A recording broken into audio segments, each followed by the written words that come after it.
Good morning. Good morning, Miss. കന്യാകുമാരിക്ക് യാത്ര എന്ന ലെസണാണ് ഇന്നലെ എടുത്തിരുന്നത് അല്ലേ?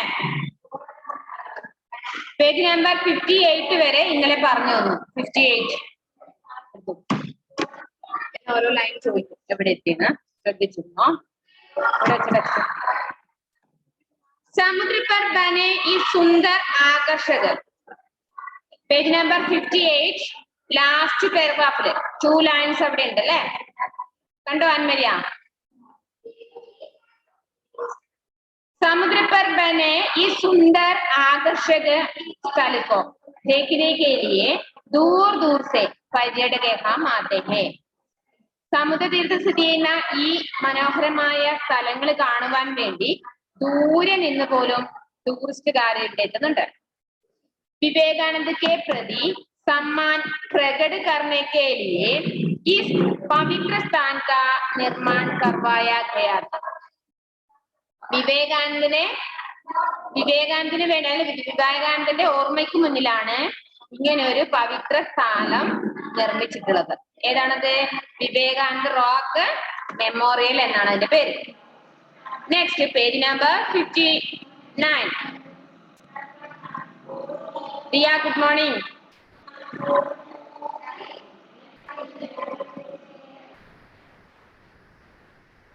Diya, ready ആണോ? Page number 59. यहाँ आकर जैसे ही विवेकानंद की प्रतिमा की ओर देखा, अमेरिका के शिकागो शहर में वर्ष 1800 എവിടെ നോക്കും നിങ്ങള്?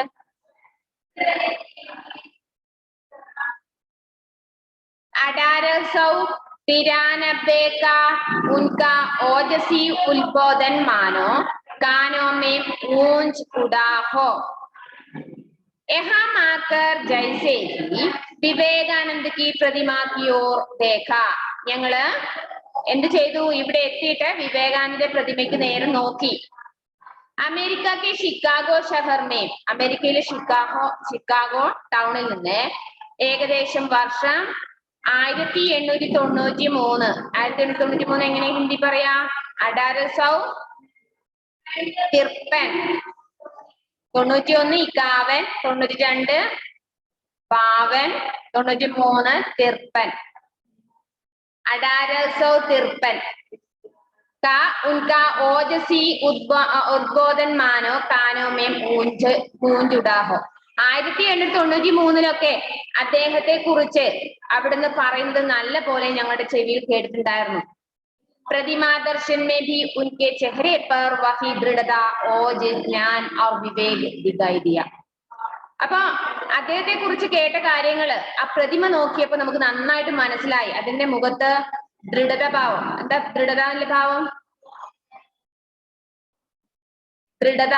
ഇതിന്റെ മുഖത്തേക്ക് നോക്കുമ്പോ കാണുന്ന ഏതൊക്കെ ഭാവങ്ങളാണ്? ദൃഢതയുണ്ട്, ഓജസ്, നല്ല തിളക്കമുണ്ട്, ജ്ഞാൻ ഓർ വിവേക്, നല്ല അറിവ്, വിവേകം, ബുദ്ധി, ഇതൊക്കെ ആ പ്രതിമ കാണുമ്പോ തന്നെ നമുക്ക് മനസ്സിലാവുന്നുണ്ട് എന്നാണ് പറയുന്നത്. നല്ല ഓജസ് ഉണ്ട് എന്ന് പറഞ്ഞാൽ എന്താ അതിനർത്ഥം?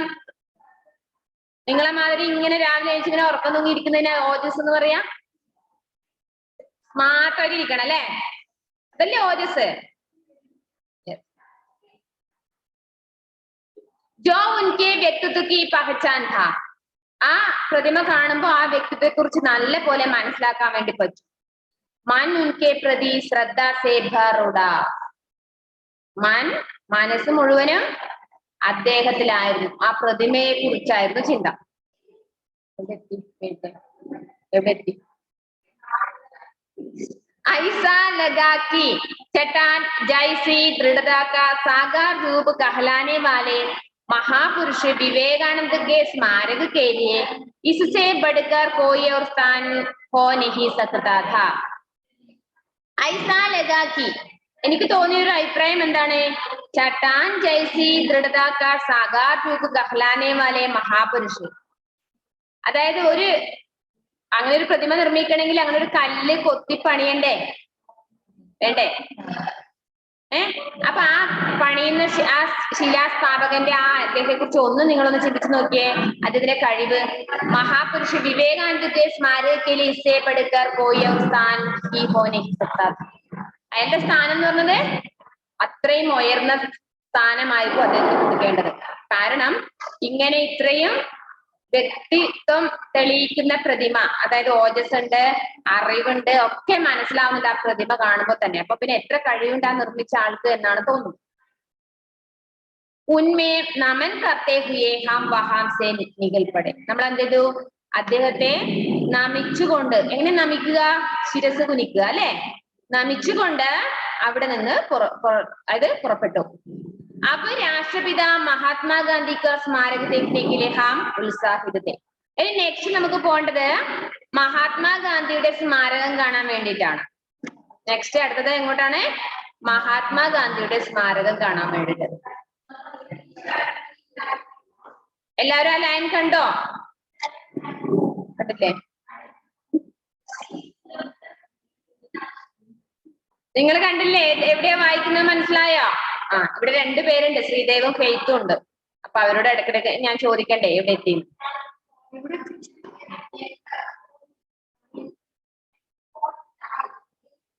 1956 में बने इस स्मारक में उनकी चिता की राख रखी गई है.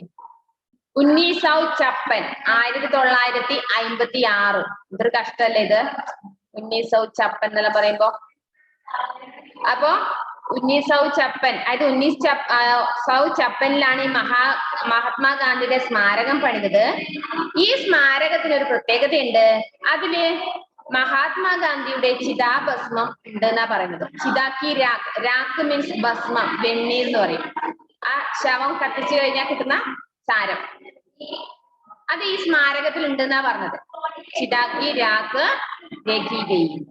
അപ്പനെ ജീവൻ കാലമേ, തന്റെ ജീവിതകാലത്തില്, ജീവിത സമയത്ത് 1937 എത്ര പറയാ?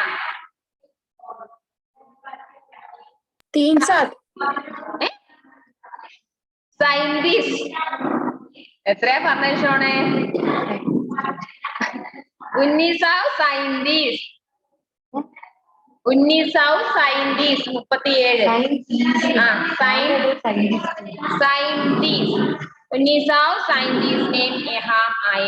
അതായത് മഹാത്മാഗാന്ധി 1937 ആ കാലഘട്ടത്തിലെ, ജീവിത കാലഘട്ടത്തില് അദ്ദേഹം ഇവിടെ വന്നിരുന്നു. ഹമേം ബതായാ ഗയാ കി സ്മാരക കി വിശേഷത യഹ് ഹേ കി इसे इस प्रकार बनाया गया है कि सूर्य की पहली किरण सीधे उस स्थान पर पहुंचती है जहां उनकी चिता की राख रखी गई है. ആ 1937 അദ്ദേഹം ഇവിടെ വന്നിരുന്നു എന്ന് പറഞ്ഞു. അപ്പൊ ആ സമയത്ത് അദ്ദേഹം പറഞ്ഞിരുന്ന ഒരു കാര്യമുണ്ട്. എന്താണ്? എന്റെ സ്മാരകം പണിയുമ്പോൾ എന്ത് ചെയ്യണം? സൂര്യന്റെ ആദ്യത്തെ രശ്മി പതിയുന്ന സ്ഥലത്ത്, സൂര്യന്റെ ആദ്യത്തെ കിരണം, രശ്മി, സൂര്യപ്രകാശം എത്തുന്ന സ്ഥലത്തായിരിക്കണം എന്റെ സ്മാരകം പണിയേണ്ടത് എന്ന് അദ്ദേഹം പറഞ്ഞിരുന്നു. അതുകൊണ്ട് സൂര്യന്റെ ആദ്യത്തെ രശ്മി തന്നെ ഈ സ്മാരകത്തിൽ എത്തുന്നുണ്ട്. समय के अभाव के कारण हम चाहकर भी वहां ज्यादा देर रुक नहीं पाए और कोर्टालम झरना देखने चलने पड़ा. നമുക്ക് സമയം അധികമില്ല, അതുകൊണ്ട് ഞങ്ങൾക്ക് വേഗം തന്നെ തിരിച്ചു വരേണ്ടത് കൊണ്ട് ഞങ്ങൾ അടുത്ത് തന്നെ കുറെ സമയം അവിടെ നിൽക്കാതെ കോർട്ടാലം വെള്ളച്ചാട്ടം, വാട്ടർഫോൾ കാണാൻ വേണ്ടി പുറപ്പെട്ടു. ആരാ ഞങ്ങള്? ആരാ ഇവരൊക്കെ? ആരൊക്കെടാ? ഓർമ്മയുണ്ടോ?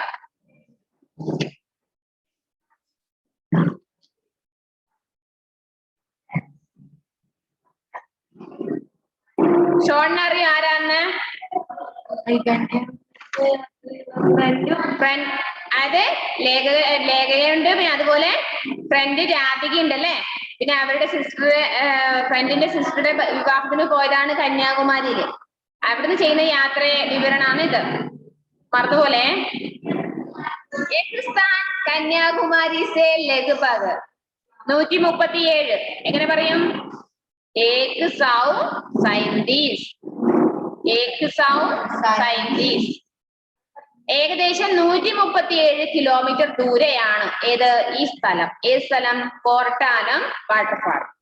കന്യാകുമാരിയിൽ നിന്ന് ഏകദേശം 137 കിലോമീറ്റർ അകലെയാണ് ഇത് സ്ഥിതി ചെയ്യുന്നത്.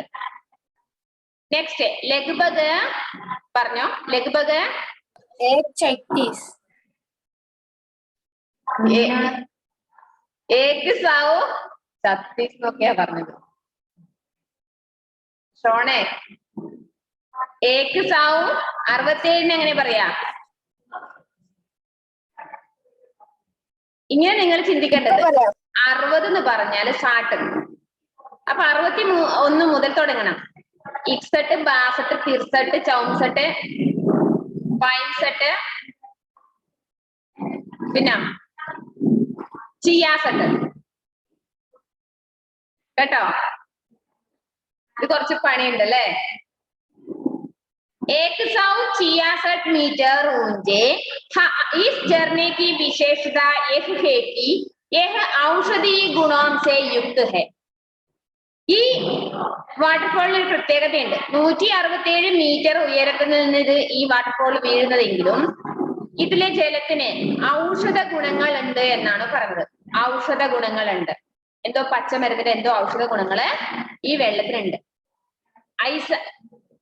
ऐसा माना जाता है कि झरने के जल में औषधियों का प्रभाव है. അപ്പൊ അവിടത്തേക്ക് മനസ്സിലായി എന്ത്? ഈ വാട്ടർഫോളിലെ ജലത്തിന് ഔഷധ ഗുണമുണ്ട് എന്ന കാര്യം മനസ്സിലായി. झरने के जल का संगीत कानों को इतना भा रहा था कि वहां से आने का मन को नहीं था. ആ झरന, ആ വാട്ടർഫോളിന്റെ സൗണ്ട്, സംഗീതം ഞാൻ നിങ്ങളോട് കഴിഞ്ഞ ദിവസം പറഞ്ഞിട്ടില്ലേ? അത് നമ്മള് പുഴയുടെ അടുത്തോ അല്ലെ കടലിന്റെ അടുത്തോ ഒക്കെ പോയി നമ്മൾ അതിന്റെ സംഗീതം ഇതുവരെ ശ്രദ്ധിച്ചിട്ടില്ല അല്ലെ? അത് ഒഴുകുന്നതിന് ഒരു ട്യൂൺ ഉണ്ട്. ആ വെള്ളത്തിന് ഒരു സൗണ്ട് ഉണ്ട്, നല്ലൊരു സൗണ്ട്, നല്ലൊരു ട്യൂൺ ഉണ്ട് അതിന്. അത് ആസ്വദിക്കണം. അപ്പോ ഇവിടെ എന്താ പറഞ്ഞത്? അത് ഈ വാട്ടർഫോളിന്റെ ആ സംഗീതം, ആ ട്യൂണ് കേൾക്കുമ്പോൾ നമ്മുടെ മനസ്സിന് വളരെയധികം സന്തോഷം തോന്നും. ലൗട്ട്ന പടാക്യോക്കി ചുട്ടി സമാപ്തി ഹോ രഹി थी. പക്ഷെ തിരിച്ചു വരാതിരിക്കാനും പറ്റില്ല. തിരിച്ചു പെട്ടെന്ന് വരേണ്ടത് കൊണ്ട്, അതായത് നമ്മുടെ ദിവസങ്ങൾ കഴിഞ്ഞു, തിരിച്ചു വീട്ടിലേക്ക് വരാറായി. नागराज मंदिर, पद्मनाभपुरम महल, उदयगिरी किला आदि कुछ स्थानों को देखने की इच्छा मन में ही रह गई. ഈ 3 സ്ഥലങ്ങള് നാഗരാജ മന്ദിർ, പത്മനാഭപുരം മഹൽ, ഉദയഗിരി കില. കില എന്ന കോട്ട, മഹൽ എന്ന കൊട്ടാരം. അപ്പൊ ഈ 3 എണ്ണം കൂടി കാണുവാനുള്ള ആഗ്രഹം മനസ്സിലുണ്ട്. പക്ഷേ ഇവർക്ക് ലീവ് കഴിഞ്ഞത് കൊണ്ട്, തിരക്ക് കാരണം തിരിച്ചു വരേണ്ടത് കൊണ്ട് അവര് വേഗം തിരിച്ചു വരാനുള്ള പ്ലാനിങ്.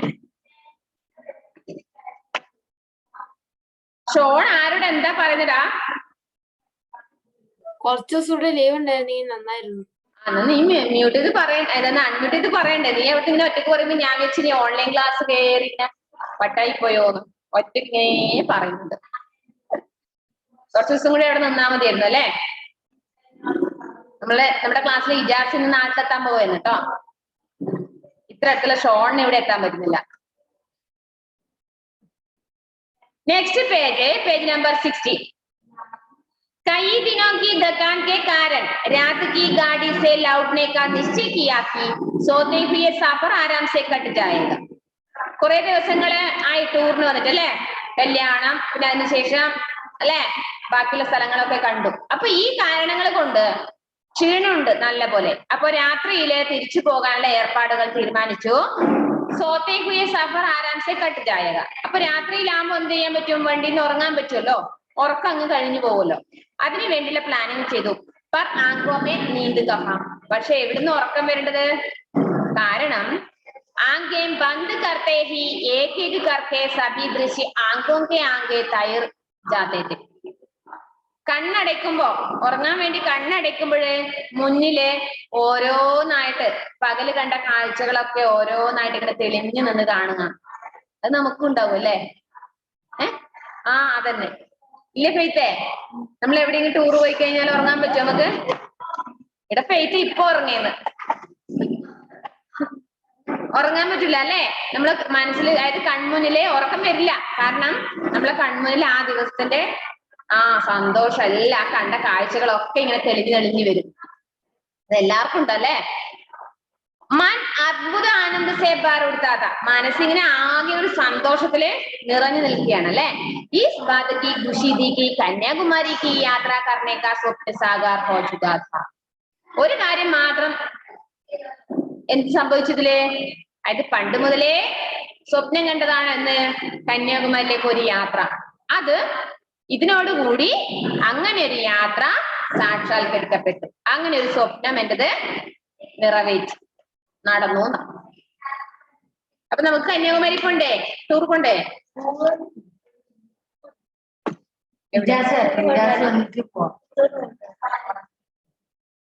നമ്മൾ ടൂർ പോകുന്നുണ്ട് കേട്ടോ. ടൂർ വെറുതെ അല്ല, ഒരു സ്റ്റഡി ടൂർ. ഇത്തിരി ഒരു യാത്രാ വിവരണം നിശ്ചയിപ്പിക്കും. ശ്രീദേവി പറയാണ് അവിടെ പോയാലെങ്കിൽ മിസ് ഞങ്ങൾക്ക് സ്വസ്ഥത തരുമോ. ഇനി നിങ്ങൾക്ക് വേറെ വെറുതെ ഒരു ഫ്രീ ടൂറും തരാൻ കഴിയില്ല, ഒരു സ്റ്റഡി ടൂർ തരാം. ഒന്നുകില് ആ ടൂറിന് കണ്ട യാത്രാ വിവരണം എഴുതാൻ, അല്ലെങ്കിൽ ഏതൊരു സ്ഥലത്തിന്റെ പ്രത്യേകതകൾ എഴുതാൻ. അങ്ങനെയല്ലേ വേണ്ടത്. വലിയ വലിയ ക്ലാസ്സിലെത്തി നിങ്ങള് ഹൈസ്കൂൾ സെക്ഷൻ ആയി നിങ്ങള്. അപ്പൊ നന്നായിട്ട് പഠിക്കണ്ടേ. അപ്പൊ കന്യാകുമാരിക്ക് യാത്രാ ലെസൺ മനസ്സിലായോ നിങ്ങൾക്ക്? അത് മനസ്സിലായത് മാത്രല്ല, നിങ്ങൾ എന്ത് ചെയ്യണം, നല്ലപോലെ വായിക്കണം കേട്ടോ. നല്ലപോലെ വായിച്ചാൽ മാത്രമേ അത് നല്ലപോലെ തലയിൽ കയറുള്ളൂ. കാരണം അത്രയും ടഫാണ് നിങ്ങളുടെ ലെസൺ എല്ലാം. ഒരു കഥയോ ഒന്നുമില്ല, കുറച്ച് സോഷ്യലുമായി ചരിത്രവുമായി ബന്ധപ്പെട്ട കുറെ പാഠങ്ങളാണ് നിങ്ങൾക്കുള്ളത്. അപ്പൊ നിങ്ങൾ എന്ത് ചെയ്യണം, മിസ് എടുത്തതിൽ നിന്ന് കൂടാതെ ക്ലാസ്സിൽ നിന്ന് കേട്ടത് കൂടാതെ നിങ്ങൾ 2-3 പ്രാവശ്യം വായിക്കണം ആ പാഠഭാഗം കേട്ടോ. ഇനി അതുപോലെ നിങ്ങൾക്ക് ഉച്ചയ്ക്ക് ശേഷമുള്ള ക്ലാസ് കുറച്ച് കൂടുതൽ രാവിലെയും കൂടി തരാനുള്ള പ്ലാൻ ഇട്ടത് എന്താണ്? കാരണം തീരെ ഓഫ്ലൈൻ ക്ലാസ്സിന് വരാത്ത കുട്ടികളുണ്ട് വീട്ടില്. അപ്പൊ ഉച്ചയ്ക്ക് ശേഷം ഒരു ക്ലാസ് മാത്രം കിട്ടാൻ നിങ്ങൾക്ക് മതിയില്ലല്ലോ. നിങ്ങൾക്ക് എല്ലാ പോർഷനും കവർ ചെയ്ത് പോണ്ടേ, എല്ലാ സബ്ജക്റ്റും. അപ്പൊ അതുകൊണ്ടാണ് മിസ് സാറും കൂടി തീരുമാനിച്ചത് നിങ്ങൾക്ക് extra offline class online class ഒരുമിച്ച് അങ്ങ് നടത്തി കൊണ്ടുപോയാലോ. കാരണം ഇവര് 2 കുട്ടികളെ ഇല്ല നോക്കും. ഇന്ന് കൂടി കുട്ടികളുണ്ടെങ്കിൽ നമ്മൾ എന്ത് ചെയ്യും, ഓഫ്ലൈൻ ക്ലാസ് വേറെയും ഓൺലൈൻ ക്ലാസ് വേറെയും വെക്കാൻ മാറ്റും. അപ്പൊ അതുകൊണ്ടാണ് ഇങ്ങനൊരു നിങ്ങളെ വിഷമത്തിലാക്കിയത്. കാരണം ഒരു പീരീഡ് കഴിഞ്ഞ് തൊട്ടടുത്ത നെക്സ്റ്റ് പീരീഡ് അല്ലെ. നിങ്ങൾ സ്കൂളിൽ വന്നതുപോലെ നിങ്ങൾ 4 പീരീഡ് അവിടെ എടുത്തു വെക്കുക. ഇനി എപ്പോഴും 10 മണിക്ക് എടുത്തു വെക്കുക. ടേബിളിൽ നിന്ന് ഓരോ ടീച്ചേഴ്സ് ക്ലാസ്സിലേക്ക് വരുന്നത് പോലെ നിങ്ങൾ അവിടുന്ന് ബുക്സ് മാറ്റുക, നെക്സ്റ്റ് അങ്ങനെ പരമാവധി അങ്ങനെ ഉണ്ടാവും കേട്ടോ. നിങ്ങൾ അതിന് റെഡി ആവണം കേട്ടല്ലോ. കാരണം നിങ്ങൾക്ക് കുറച്ച് കൂടുതൽ ക്ലാസ് കിട്ടാൻ വേണ്ടിയാണ് മിസ് ഇങ്ങനെ ചെയ്യുന്നത്. അപ്പൊ നിങ്ങൾ അതിന് റെഡി ആയിട്ട് നിൽക്കുക. അപ്പൊ ഉച്ചവരെ ഞങ്ങൾ കറങ്ങിയിട്ട് വരാമെന്ന് വിചാരിക്കരുത്. പരമാവധി ക്ലാസ് അറ്റൻഡ് ചെയ്യാൻ ശ്രമിക്കണം. കാരണം നിങ്ങൾ വലിയ കുട്ടികളാണ്, കുറച്ച് കൂടുതൽ പഠിക്കാനുണ്ട്. അതുപോലെ തന്നെ വേറൊരു കാര്യം, നോട്ട് നിർബന്ധമായും കംപ്ലീറ്റ് ആക്കിയിരിക്കണം. നോട്ട് കംപ്ലീറ്റ് ആക്കാൻ തരുന്ന ലാസ്റ്റ് ദിവസം സാറ്റർഡേ 5 മണി വരെ നിങ്ങൾക്ക് ഞാൻ സമയം തരാം. മനസ്സിലായോ? അതായത് 9 ലെസൺ ആണ് സാറ്റർഡേ 5 മണിയാകുമ്പോഴേക്കും കംപ്ലീറ്റ് ആക്കേണ്ടത്. 9ാമത്തെ ലെസൺ കംപ്ലീറ്റ്.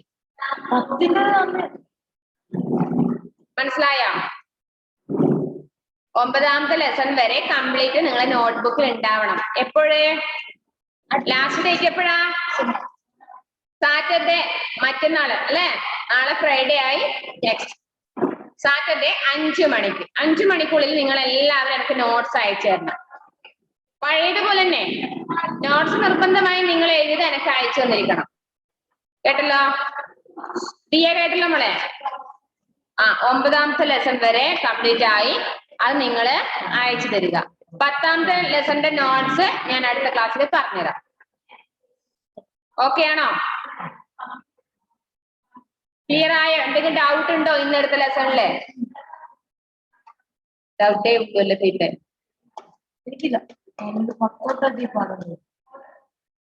ശ്രീദേവിനെ കൊണ്ടൊന്ന് വായിപ്പിച്ചാലോ? റെഡി അല്ലേ? ശ്രീദേവ് വായിക്കുന്നുണ്ടേ.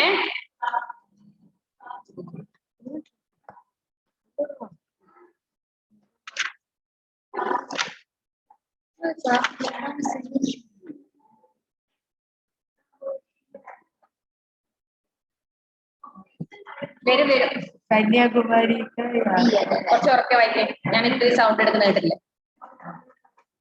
कन्याकुमारी की यात्रा Can you hear me?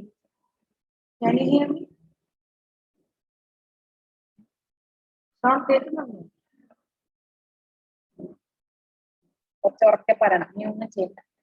Hello hello hello, കേൾക്കുന്നുണ്ടോ? ചെറുതായിട്ടേ കേൾക്കുന്നുള്ളൂ. കുറച്ചുകൂടെ ഉറക്കെ. ഞാൻ അത്രയും സൗണ്ട് എടുക്കുന്നത് കൊണ്ടാണ്. ഉറക്കെ വായിക്കും. ഒച്ചത്തില്. ബാക്കിയുള്ള സൗണ്ട്. हेलो അതേ സൗണ്ട്. कन्याकुमारी की यात्रा जब से मैंने सागर की लहरों के बीच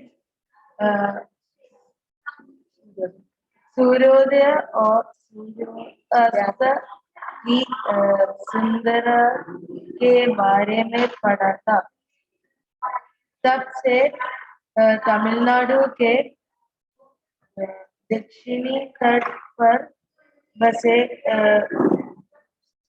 खूबसूरत सहारा कन्याकुमारी को സൂരത് ഷഹർ. खूबसूरत शहर कन्याकुमारी को देखने की बहुत इच्छा थी। किसी न किसी कारण के चलते वहां जाने नहीं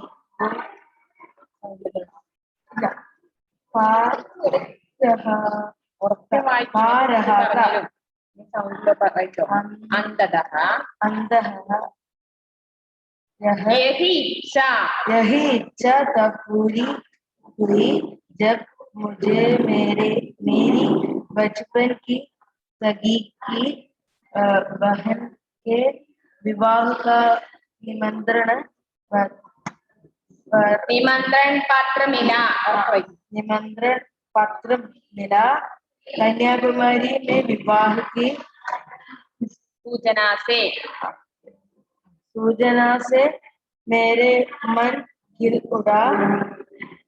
मैंने अपनी एक अन्य सगी राधिका के साथ दोपहर की घड़ी से वहां गाड़ी से वहां जाने से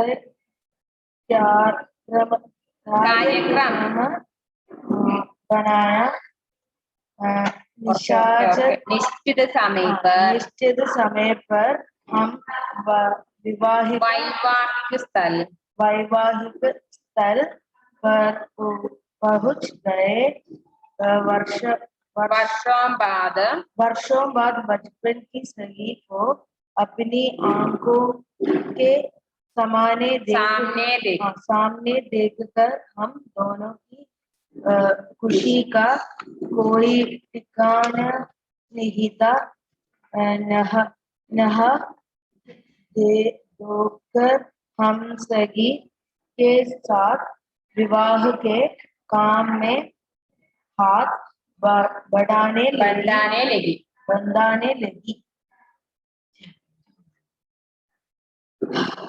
ഓക്കെ ആണോ? ഫസ്റ്റ് പാരഗ്രാഫ് വായിച്ചു. നിങ്ങൾ കേട്ടോ? അത് മിസ് ശ്രീദേവ് വായിച്ചത് ചെറുതായിട്ട് കേട്ടോ, പക്ഷെ മിസ് പറഞ്ഞു കൊടുത്തതെല്ലാം കേട്ടു. പറഞ്ഞു കൊടുത്ത കേട്ടു. നീ വായിക്കുന്നത് കുറഞ്ഞു. അവന് സൗണ്ട് കുറഞ്ഞു പോയി വായിക്കുമ്പോ. ഇപ്പൊ അവന് മനസ്സിലായി ഈ ഓൺലൈൻ ക്ലാസ്സിന്റെ ബുദ്ധിമുട്ട്. എത്ര സൗണ്ട് എടുക്കുന്നുണ്ട് മിസ് നോക്കി ഇപ്പൊ ഇവന് മനസ്സിലായി. അപ്പൊ എനിക്ക് പറയാനുള്ളത്, ഇപ്പൊ വായിക്കുമ്പോ നിങ്ങൾ കണ്ടല്ലോ ശ്രീദേവിന്റെ തപ്പിത്തടയുന്നത്. അതിന്റെ അവസ്ഥ എന്താ? ടെക്സ്റ്റ് ബുക്ക് വായിക്കാത്തതാണ് അതിന്റെ ബുദ്ധിമുട്ട്. ഹിന്ദി നന്നായിട്ട് നിങ്ങൾ ടെക്സ്റ്റ് ബുക്ക് എല്ലാ ദിവസവും വായിച്ചിരിക്കണം. മിസ്സിന്റെ ക്ലാസ് ഉണ്ടോ ഇല്ലയോ എന്നല്ല പ്രശ്നം. സറ്റ മിസ്സിന്റെ ക്ലാസ് ഉണ്ടോ ഇല്ലയോ എന്ന് നിങ്ങൾ നോക്കണ്ട. എല്ലാ ദിവസവും അതിന് വേണമെങ്കിൽ സൺഡേ നിങ്ങൾ ലീവ് എടുത്താലും സാറില്ല. ബാക്കി 6 ദിവസവും നിങ്ങൾ എന്ത് ചെയ്യണം? ഒരു പാരഗ്രാഫ് എങ്കിലും ഹിന്ദി നിങ്ങൾ വായിച്ചിരിക്കണം. എങ്കിൽ മാത്രമേ നിങ്ങൾക്ക് നന്നായിട്ട് ആൻസർ അറ്റൻഡ് ചെയ്യാനോ ഒക്കെ പറ്റുള്ളൂ കേട്ടോ. ഓക്കെ, അപ്പൊ ഇന്നത്തെ ക്ലാസ് നമുക്ക് നിർത്താം. നിങ്ങൾ എല്ലാവരും എന്ത് ചെയ്യണം? ആ ലെസൺ ഒരു 5 പ്രാവശ്യം വായിക്കുക. ടഫ് വേർഡ്സുകളാണ്. കിട്ടാത്തുണ്ടെങ്കിൽ മിസ്സിനെ വിളിച്ച് ചോദിച്ചോളൂ, മിസ് പറഞ്ഞു തരാം. Okay, bye, see you. Next ക്ലാസ്സിൽ കാണാം കേട്ടോ. നന്നായിട്ട് പഠിക്കണേ.